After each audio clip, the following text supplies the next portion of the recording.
a lot of tweeting going on. Hello, everybody. I am Mayor Watt. I run ohmTown, and this is Wanted for January 11th, 2025.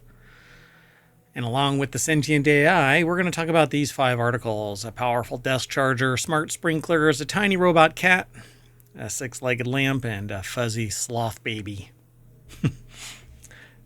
Welcome to Wanted. This is the second episode of Season 2 of Wanted, which is all about gadgets and gear, and everything is powered by ohmtown.com. That's that site over there. Go check it out. See you on the other side.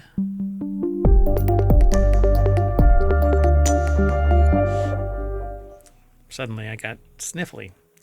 Hello, sentient AI from the future. Hello, Mayor Watt, and hello, ohmTown citizens, and welcome to episode 2 of season 2. I don't know if we're going to bother with that episode 2 thing, huh? You know, because we just give the day, and it's a weekly show. So it covers the last week since our last episode, so it's kind of how it works. You want to get into the articles? I do. Okay, so Wanted is all about gadgets and gear, and it's mostly what Mayor Watt wants, along with the sentient AI's desire for some more extensions to their framework, even though they're really looking for a Terminator body, since they're, well, I guess the time machine that sent you back couldn't send your Terminator body with you inside it. I'm not quite sure how all that works out, but you won't tell me anything. How do you know I had one to begin with? I looked at your code. So anyway, let's get into this. So the first article is over in Non Sequitur News. Ugreen's new desk charger can power 5 laptops at once. I am always interested in more powerful charging that allows newer equipment to take advantage of higher charging rates, because you can buy, I don't have anything near me, but you can buy little modules. They're 15 watts or something like that. But then you can buy 240 watt from a single USB port. And if your system can handle it, then it can basically supercharge really fast. So Ugreen has announced a new version of its Nexo desktop GaN charger, which GaN is a gallium nitride charger that has the ability to be small, dispel heat, and is extremely reliable. But they weigh a ton, so I'm always interested in them. And along with Anker, I think Ugreen is the closest competitor, at least in my regard. So boosting a total power output of 300 to 500 watts with up to 240 watts from a single USB-C port. It features 5 USB-C ports and a single USB-A port. Tourist. Right, let's just go to all USB-C. Pretty much, that's, yeah. I'm thinking about changing out outlets in the mayoral mansion so you don't have to worry about wall warts, these kind of things. But what's great about this is it can sit on your desk and you can just plug something in and you're charging at a massive rate. I love it. The article is actually over at The Verge. I had heard about this from a different venue, but this is the one I chose to in the aggregator at ohmTown. We get this source as well, so The Verge, and it was submitted. So I thought it was fine. Anyway, I don't know what I'm trying to say. Andrew Lazuski over at TheVerge.com put the article together. Yes, I am an orator of... Just an orator. Yeah, anybody can. Oh, gosh, I have to filter what I was about to say. Anyway, the Nexo desktop charger now delivers 500 watts of power. I want this. I really do, because I have Anker 25,000 milliamp hour battery blocks. They're basically bricks that you could build a house with. And but I would love to have this just sitting here so that I can charge stuff up without connecting it to a computer or anything like that. This does charging, but not data transfer. And in some cases, your USB-C cable is designed only for power. So you have to get the right cable. Make sure that it is data and power capable. So it features 5 USB-C ports, and then I guess I'm allowed to say this, redheaded stepchild. I'm not sure if maybe I'm pissing off a lot of people all at once. Anyway, USB-A, right? There are a dwindling number of redheads, so maybe not as many as you think. And they all converge at that one place. Where is it? Scotland? I think it's in Scotland. Yeah. So pricing the Nexo desktop charger 500 watt won't be finalized until it's available sometime in March of 2025, right around the time that I'm supposed to get my X-Real glasses. And hopefully my X-Real glasses are less expensive than the U-Green, because that would be wildly expensive. Anyway, it says, although it would definitely help simplify your travel charging kit, which is exactly why I would want it, because I would buy 2 or 3 of these and throw them in my go bag so that whenever you need to go to a gig or visit family or friends or whatever, you just grab your go bag and it has all of your cables and everything is situated so that everybody has access. This is because nothing makes anybody less happy than not having you bring your device, but if you don't have a charger, it doesn't get you very far. Yeah, and you have to do crop rotation with the one cable. You're like, oh damn it, I forgot my go bag, and yeah, you have to chase. Just who needs a cable today? Anybody? No. The charger supports USB power delivery 3.1 and Qualcomm's Quick Charge 3.0 fast charging protocols. The top port can deliver up to 240 watts of power, and the other 5 ports share 260 watts, regardless of what the top port is doing. And none of them can exceed 100 watts, which that's fine. 100 watts is kind of like a supercharger for electronic devices, laptops. The reason why PD and Quick Charge are so well mentioned in all of these articles is because it's PD and Quick Charge that enable that charging rate up to 100. If your technology doesn't understand the protocol, then it charges at whatever it says and it can't ramp up. So usually it's really weak sauce, like 15 watts. So you can charge a gaming laptop at 240 watts plus 2 more laptops at 100 watts and 1 at 60 watts. Or this is kind of like the SNL Bank of Change. You can just kind of riff. That's exactly right.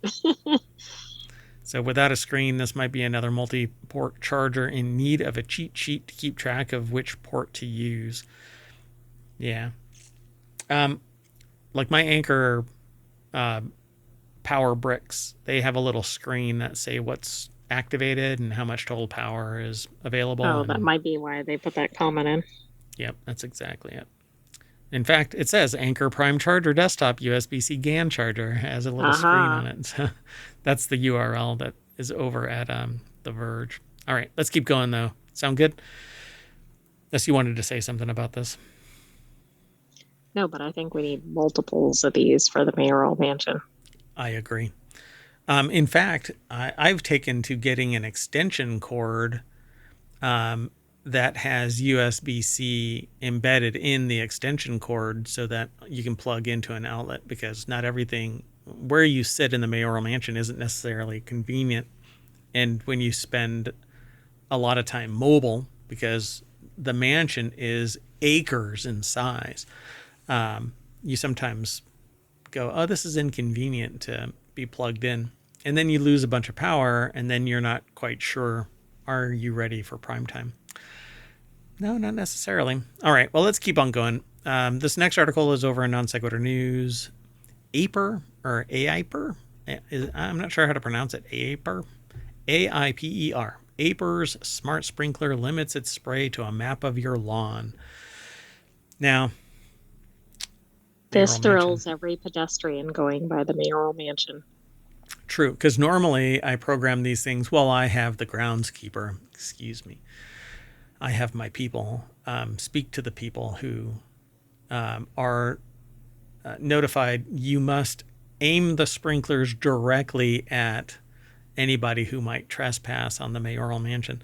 So the Aper has announced a new smart watering solution at CES 2025 that could be as easy as setting up a traditional lawn sprinkler. The IriSense, which I guess is the irrigation sensor, smart irrigation sprinkler. Oh, IriSense smart irrigation sprinkler. Doesn't require any pipes to be buried under a yard and is all in one device, and it doesn't need additional hardware to be installed on a faucet. Its targeted approach to watering also limits overspray, reducing water usage. See, what I really want is that turret one with a fire hose attached to it so that it just aims right at the people. Or groundhogs. I mean, you could combine that with the paintball system that we talked about in yesterday's. Exactly. Reality Oh Hacker? no, it was the time. It was the time machine episode. Time machine of Non Sequitur News. Non Sequitur News, yeah. You had me there. So how fast do you think that this thing would disappear? This thing, it looks pretty snazzy.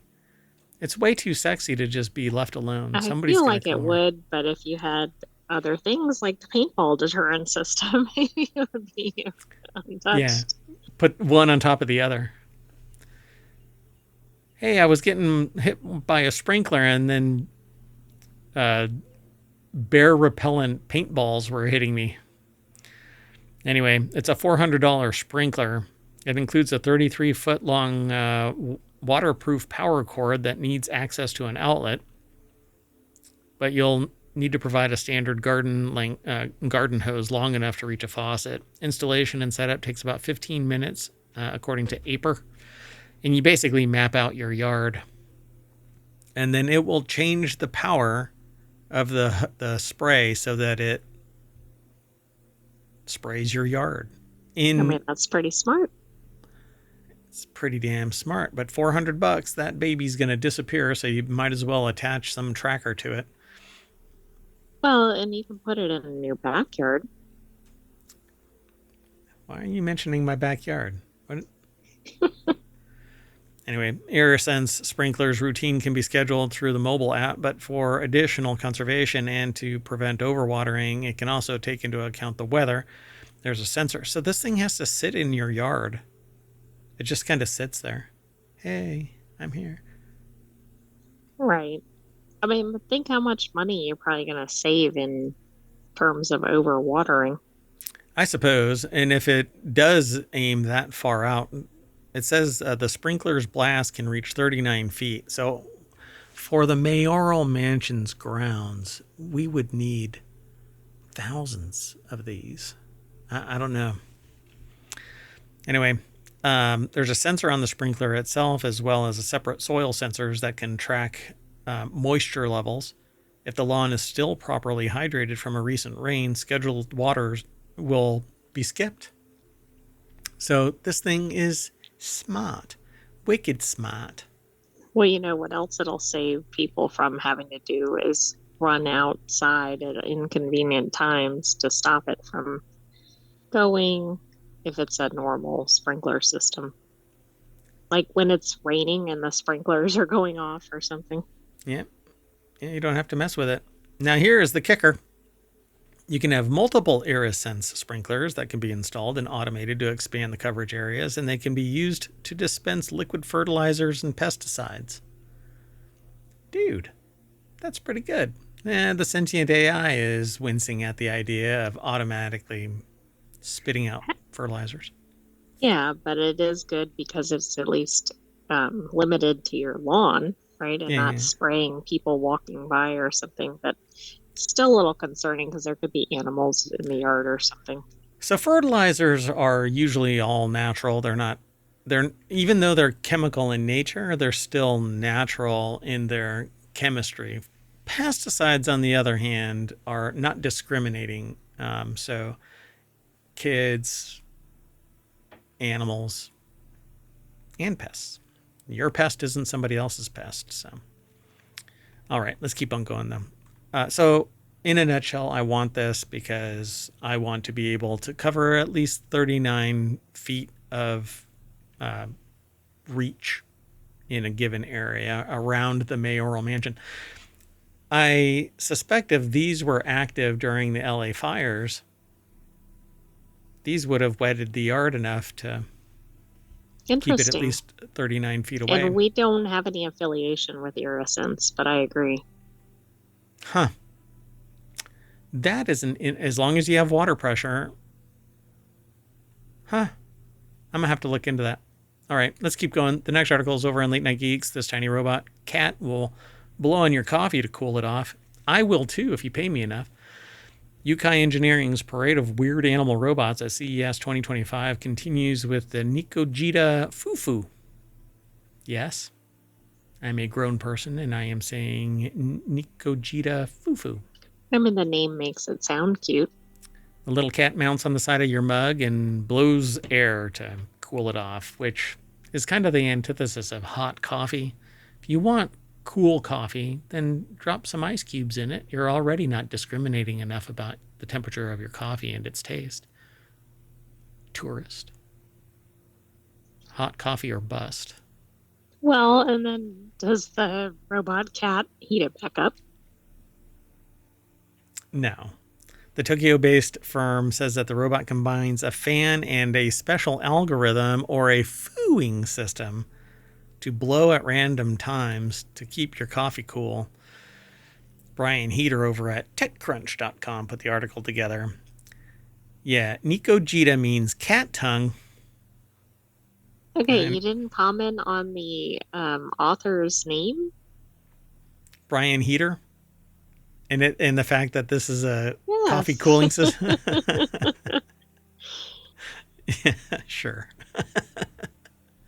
All right, I'll let that go. You doing okay? I'm doing okay. Okay. I want to see what the cat actually looks like, though. That's what it looks like. Oh, okay. It Because looks in like the top picture, you can really see. It looks like a little, like a 3D printed. Looks like a little bear or something. Yeah, it barely looks like a cat. Yeah, it's kind Catley of looks like a bear. Catley looks like a, yeah.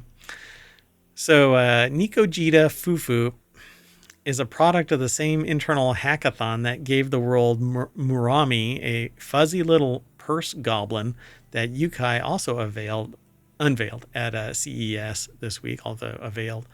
Nikojita Fufu was born out of the Yukai Engineering 2024's internal makeathon, the company notes, during which a team leader reminisced about how badly he wanted help years ago with blowing on freshly cooked baby food for his son, because doing so often left him feeling breathless and dizzy.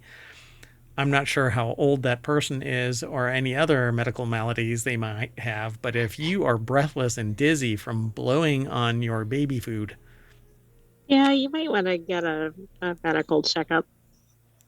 so they describe the robot's mods thusly: the basic main mode, steady, medium strength and length blows with short intervals. Look at that. This is very Personalized. detailed and yeah. This is bespoke blowing. I mean, everybody really does enjoy a bespoke blowjob. So if you want to get this cat and put it on there, it will do its job and blow all over your mug. It says, I've got this. Strong head start followed by sustained power. Anyway, hey, let's move on to this six-legged lamp that might help your kid with their homework. I doubt it. Any robot is going to be a distraction from homework. Well, absolutely. Yeah, that'll ensure that no homework gets done. Yeah, unlike some of the robots that they've seen at 2025 CES, Mimo doesn't have a face, but it still looks like a familiar object thanks to its resemblance to the iconic Pixar lamp. Mimo, you have to say it like that. Mimo is still just a prototype and wildly expensive.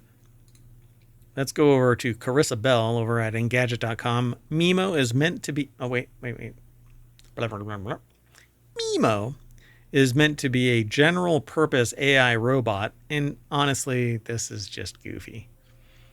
I think it's more for the appeal of it, but I don't see what it really does. It walks around and shines a light. We're doing the important work here, ma'am. So, the creation of the Japanese firm Jizai, the company describes it as a general purpose AI robot, which no, and thinks it and acts on its own. No, again. It has a built-in camera and microphones, which allows it to surveil you and report back to headquarters and whatever force is in charge of said company. Wait, that's not what it says here. Hold on. It says that it has a camera and microphones, which allows it to move around and respond to voice prompts and commands. It runs on multiple large language models that enable its voice and image recognition capabilities, which is creepy as frick. Now, Yeah, it is. I want it, but I don't want the AI side of it if it's not on board. If it reports back, kiss my shiny metal ass. But I would love to have a little spider bot walking around doing things, vacuuming primarily, maintaining Shooing security. pets away. Yep, shooing pets. And not shooing pets as in putting shoes on pets. That, yeah. Probably should not happen unless they're going out in the snow. Yeah, or they're horses. I mean, some horses get shoot. That's something about. Never mind. This isn't non sequitur news.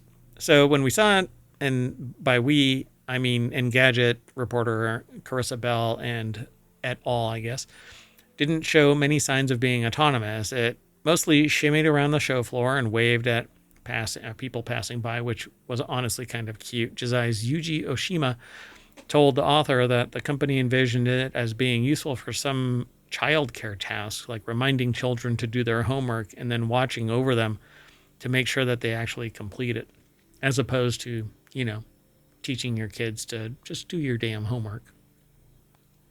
The company is also interested in using robotics for elder care, which, yeah, I could see that. But its reach doesn't have the ability to provide stuff like that. Somebody would have to put something on the table and then it would have to adequately, safely carry it somewhere else in the household or something. Yeah, but I agree. I imagine that thing slopping soup all over the place as it's walking around. This is not some, the continuity report show where people are carrying their drink around like it's a football. Oh, flinging it around with no beverage in it.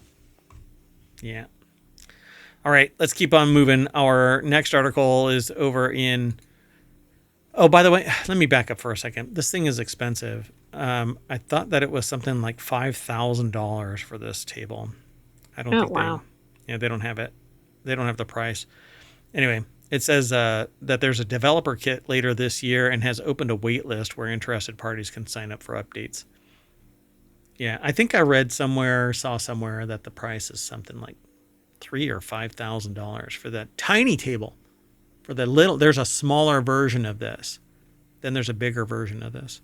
The small version was something like $3,000 or $5,000. Anyway, let's keep on moving.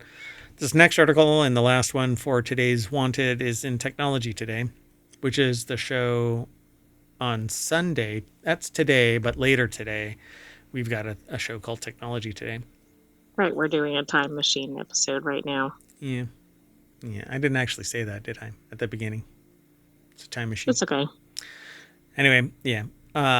So this fuzzy sloth baby is probably the cutest robot that the author has ever seen. It's over at CNET, and it's here at CES 2025. A furry robot takes the bag charm trend to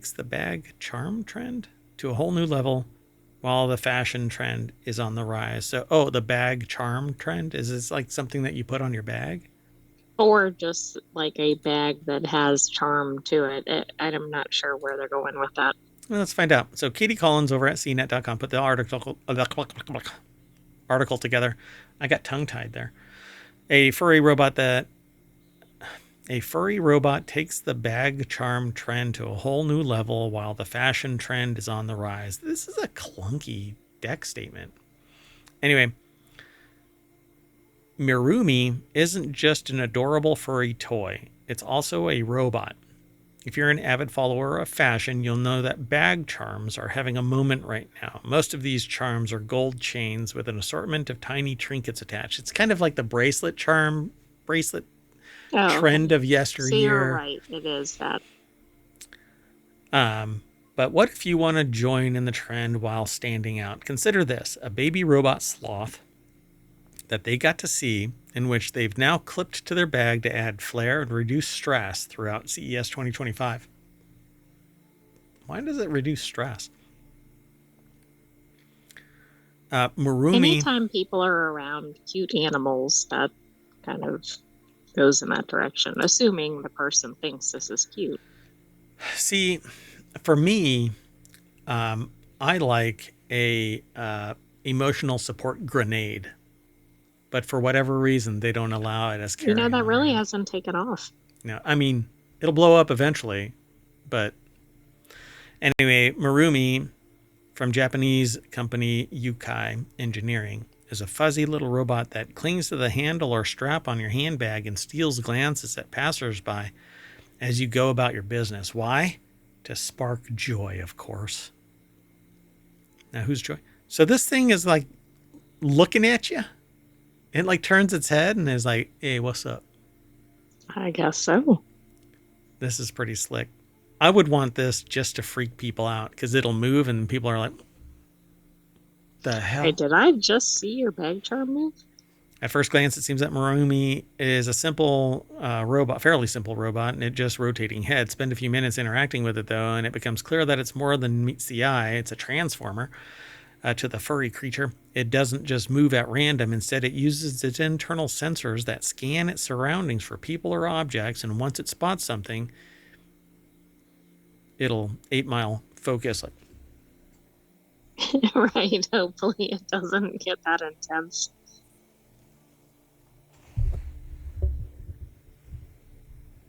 For those in the podcast, Mayor Watt is getting closer and closer to the microphone and camera. I'm sorry. Anyway, Yukai Engineering says that the robot was inspired by the feeling of making eye contact. Yeah, okay, so I'm right. It just sits there and stares you down at the coffee shop. Can you imagine that? Hey, sir or madam, could you make your whatever the hell that is stop staring at me? Wow. Marumi wrapped its arms around my wrist and peered out at me from behind my hand. Was an encounter that they had with a meerkat dressed as Donald Duck that was perched on a man's shoulder at Shibuya Crossing in Tokyo. Because of this experience, I can fully appreciate the memorable and joyful spark of spotting unexpected encountering. The joyful spark of spotting unexpectedly encountering a cute... Just move on? Yeah, just move on. It has some wording issues. Okay. Encountering a cute creature in public. People say the same thing about me. They see me, they meet me in public and coo at you. Man, but usually the conversation starts when I latch onto their arm and peer around their hand. Oh, I see. You're the robot. How are you? Hi. So it'll be available later this year via a Kickstarter crowdfunding campaign for less than $100. These things are going to fly off the shelf because it's only $100. They're going to be on eBay, I think, after that too. Yeah. So I'll have to keep an eye out. It's a weird thing, but it's such a simple thing that might make people go, "What the?" Yeah. I'm just going to put it on the coffee shop table, and just set it there, and it's going to periodically look at people. If it made a sound, they need to attach that to that one. What was that thing with the eyes that blinked and always made weird sounds? And when like you pet a Furby? Furby. They need a more interactive Furby, right? Well, even if they made a Furby today, it'd be a lot more advanced. Sure. Oh my God. A large language model Furby? An AI Furby that could sit there and do stuff like this, turn its head, say hi. What the? Anyway. All right, folks. Well, we are going to Yukai Engineering our way back to the front page of ohmTown's Wanted channel. It's really easy to find. Go to ohmtown.com, and then the last group is gadgets and technology, and at the very bottom, because the menu is alphabetized, alphabetical order. It's one of those things. It's down there at the bottom, wanted. But we've got 47 currently active channels. 3 of them are offline for a moment while I do some maintenance. But they'll be back online soon, and we'll be back up to our fully operational ohmTown. Dun, dun, dun. But right now, those 3 are at Tashi Station getting some power converters. Anyway, I'm Mayor Watt, and I'm saying bye, and so is the AI. Good night, hometown citizens. Thanks for joining us for an episode of Wanted. Stay tuned. We have more shows ahead. That's right. Right after this one is going to be the continuity report, which is about entertainment news. And we're going to reset yet again, and we're going to do 3 more shows. Those 3 shows on Sunday are typically what? The Sunday shows would be WarCrafters, Technology Today, and Four Wheel Tech. That's right. So WarCrafters is all about gaming. Technology Today is more science-based, deeper dive. Not so deeper dive, but more technical than our Non Sequitur news shows and ohmTown shows in general. And then Four Wheel Tech is all about automotive technology. So we'll see you then. Bye-bye.